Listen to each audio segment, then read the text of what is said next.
Hello students, welcome back to my channel. Today I am going to give you 10 latest defense updates. Number 1, MRCBF. Price might decide the winner in Rafale M versus F-18SH for Indian Navy. The winner of the Indian Navy's multi-role carrier-borne fighter program to equipped on the INS Vikrant and INS Vikramaditya might be decided between US Boeing F-18EF and Dassault Rafale over unit cost and life cycle cost of the aircraft after Navy cleared both jets and declared they met technical requirements. Indian Navy has not made any recommendations between these two jets that put the ball in the court of the Ministry of Defense that often divides as per the L1 method in the tender process, which is often the lowest bidder too is awarded the contract to avoid any legal or corruption allegations. But MOD will also likely have a look at the life cycle cost of the aircraft, but often differences in capabilities and wartime attrition and operating and maintenance costs do not figure in the L1 equation. Next, TEDBF to fall back to traditional control stick. India's twin-engine deck-based, dubbed as fifth generation minus fighter jet, will be getting center-mounted control sticks, while Tejas Mk2, which will be the first to feature a right-side control stick that will be followed by the MK that will also adopt same stick configuration. India's Tejas Mk1A fighter jets have center-mounted sticks, but it was decided that Tejas Mk2 and MK will feature side control sticks to reduce cockpit clutter due to the advent of smart touch wide area display. Next, Bharat forged to resupply key landing gear components for the IAF's Su-30 Mk1 fleet.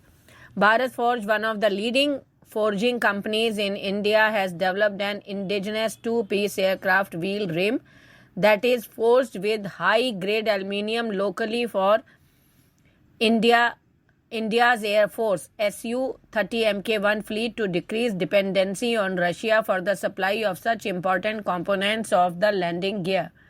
It has been told that IAF had requested Bharat Forge to develop high-grade aluminium rims for the main and nose wheel landing gear, particularly to the Su-30 Mk1 fleet, due to the high impact these rims often take while landing and a high rate of wearing that often requires frequent changes.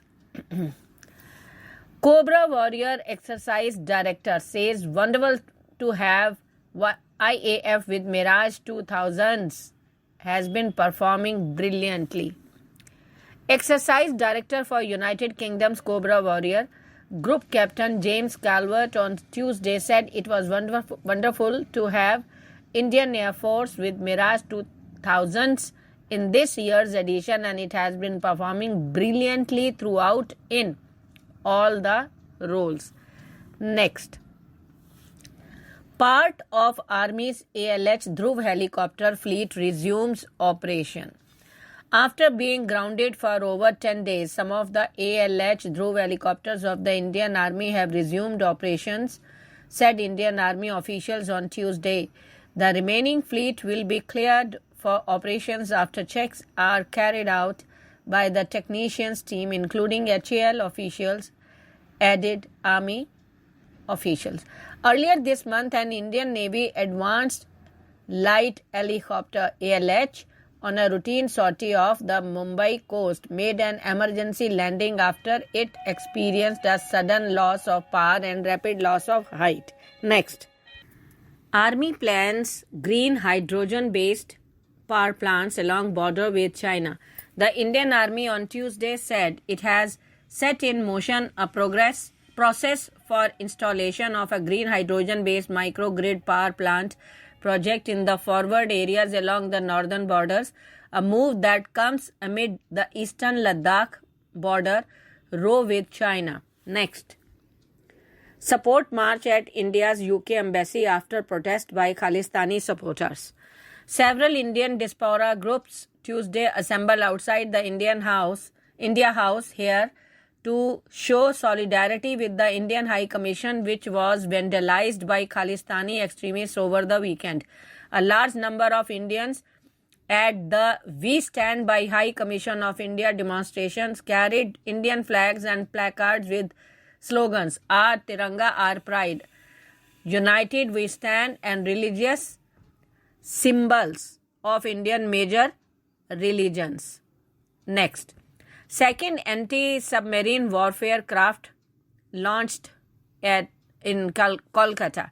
The second anti-submarine warfare shallow water craft, named INS Androth, was launched at Garden Reach Shipbuilders in Kolkata. It is used to protect the coastal low draft region wherever they are deployed. The first one, Arnala, was launched last year. The primary role of the SWC is to conduct anti-submarine operations in coastal waters, low-intensity maritime operations, that is LIMO, LIMO, and mine-laying operations. These ships are also capable of full-scale subsurface surveillance of coastal waters and various service platforms and coordinated ASW operations with aircraft. Next, UP man who put up his idol Osama bin Laden's poster in office fired.